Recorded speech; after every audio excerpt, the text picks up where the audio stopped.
Their conclusion was a firm no.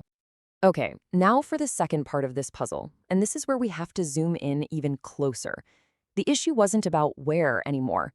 Now it was all about who, and a couple of very, very precise definitions buried in the law.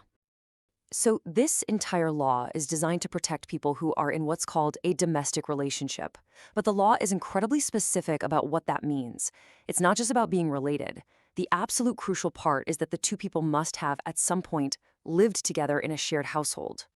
The law even defines what a shared household is, and it's basically the home where the people actually lived together in that domestic relationship. This led the court to a really important distinction: the difference between living together and just visiting. So let's break it down. Hema and her husband, they lived together continuously in the UK. That's a clear yes for a shared household. But what about her in-laws?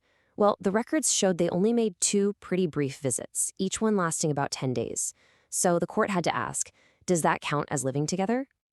And their conclusion was a firm no. The court pointed out that short, casual visits just don't meet the legal definition of living in a shared household.